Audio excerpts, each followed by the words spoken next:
오늘은 하나님의 거룩한 백성, 성도라면 누구나 하나님의 섭리 안에 거하며 합력하여 선을 이룹니다. 라는 말씀으로 여러분들과 나누기 원합니다.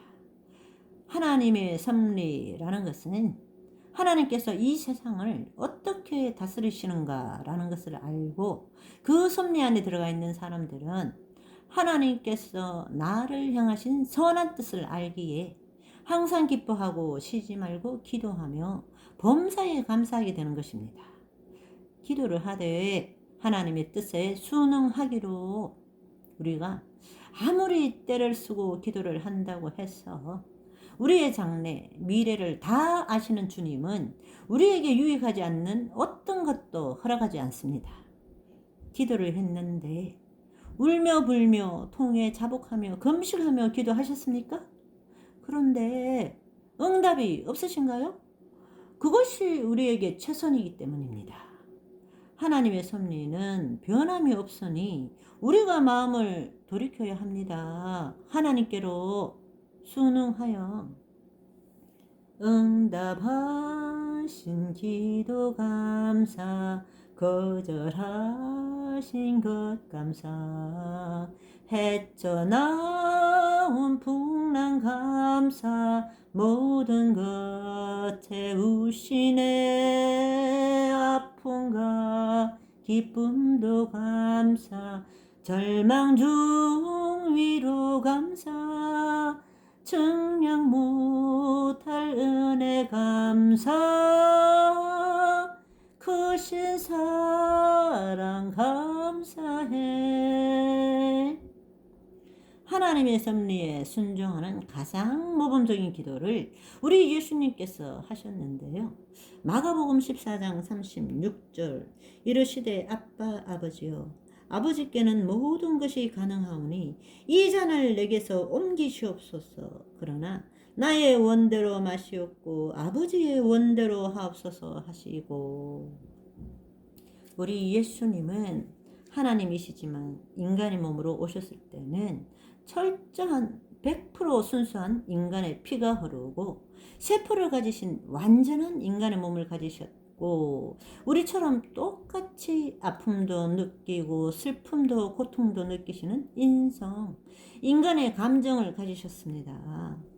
예수님은 자신의 죽음이 이미 예언되어 있고 그것이 하나님의 뜻, 섭리라는 것은 확실히 인지하고 계시지만 그날이 임박했구나, 오늘이구나, 내일이구나 할 때는 마음이 심히 고통스럽고 두려운 것입니다. 죽음을 눈앞에 두고 얼마나 마음이 짓눌리고 고통스러웠냐 하면 33절 말씀에 잘 나와 있습니다. 베드로와 야고보와 요한을 데리고 가실새 심히 놀라시며 슬퍼하사, 그런 가운데도 사랑하는 제자들이 시험에 들지 않기를 원하셔서 34절 말씀하시되 내 마음이 심히 고민하여 죽게 되었으니 너희는 여기 머물러 깨어 있으라 하시고, 깨어 있으라. 오늘날 우리에게도 동일한 말씀을 하고 계십니다. 깨어 있으라. 13장 33절에서 37절 주의하라, 깨어 있으라. 그 때가 언젠지 알지 못함이라. 가령 사람이 집을 떠나 타국으로 갈 때에 그 종들에게 고난을 주어 각각 사물을 맡기며 문지기에게 깨어 있으라 명함과 같으니 그러므로 깨어 있으라. 집주인이 언제 올는지 혹 저물 때일는지 밤중일는지 다굴 때일는지 새벽일는지 너희가 알지 못함이라. 그가 호련히 와서 너희가 자는 것을 보지 않도록 하라. 깨어 있으라. 내가 너희에게 하는 이 말은 모든 사람에게 하는 말이니라 하시니라.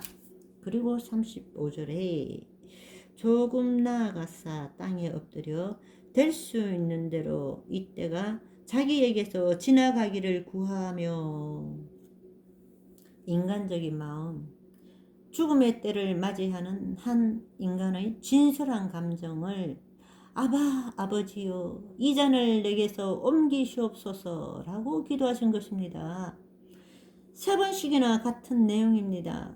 상황의 긴박성이 이해되십니까? 그 간절함을 느끼십니까? 얼마나 절박한 기도를 드렸는지 천사가 하늘로부터 나타나 힘을 더해 줍니다. 예수께서 힘쓰고 애써 더욱 간절히 기도하시니 땀이 땅에 떨어지는 핏방울 같이 되더라.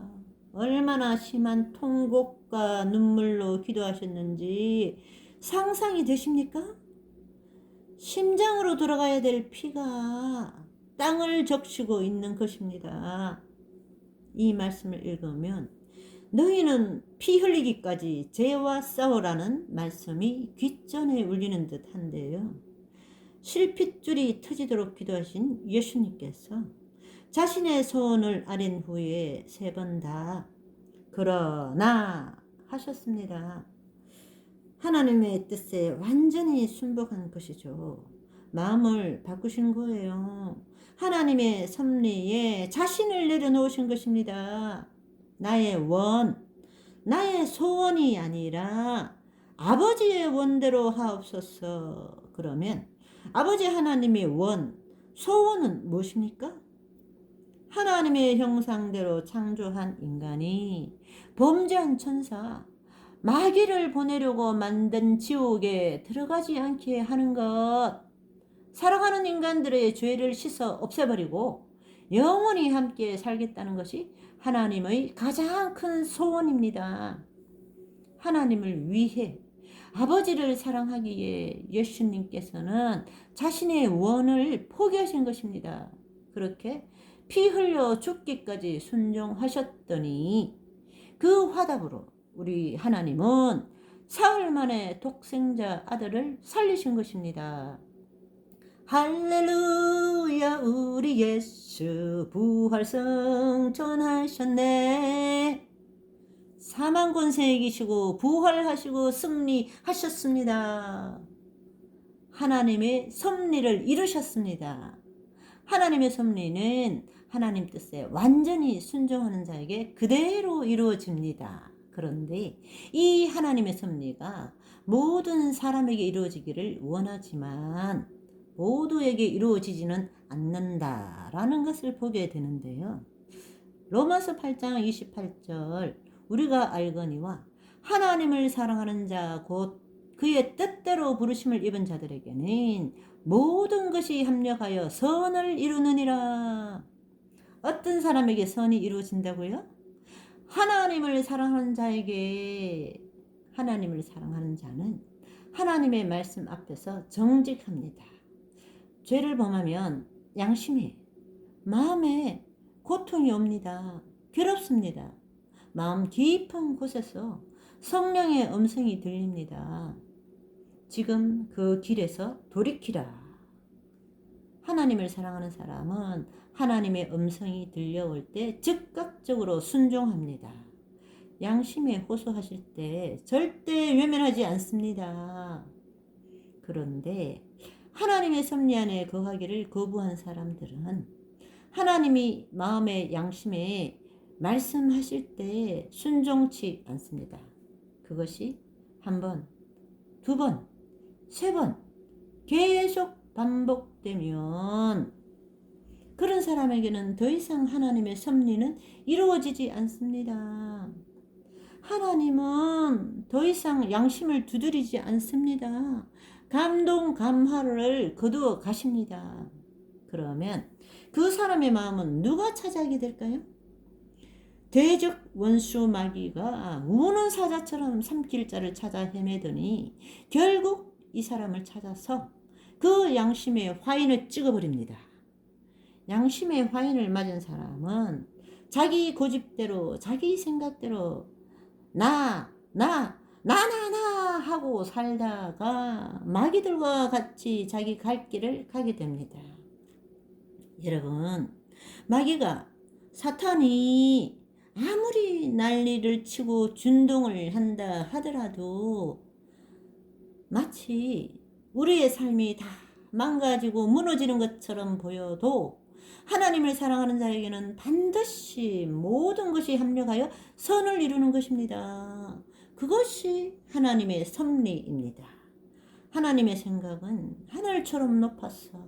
우리의 생각과는 다릅니다. 이해할 수도 없죠. 아무리 우리의 생각으로 계획하고 일을 꾸미고 발걸음을 움직여도 그 발걸음을 인도하시는 분은 누구십니까? 하나님이십니다. 잠언 16장 9절. 사람이 마음으로 자기의 길을 계획할지라도 그의 걸음을 인도하시는 이는 여호와시니라. 여러분, 저와 여러분이 내 길을 계획할지라도 실제로 내 걸음을 인도하시는 분은 여호와라는 말씀입니다. 우리가 이 말씀을 이해하게 되면 우리의 인생에서 초조함이 사라집니다. 결국에는 하나님의 섭리대로 내 걸음이 움직여 간다는 것을 내가 믿기 때문이죠. 시편 37장 23절. 여호와께서 사람의 걸음을 정하시고 그의 길을 기뻐하시나니. 이렇게 하나님의 섭리에 따라 움직여지는 하나님의 완전한 통치 가운데 있는 저와 여러분의 오늘이 되시기를 간절히 소망합니다.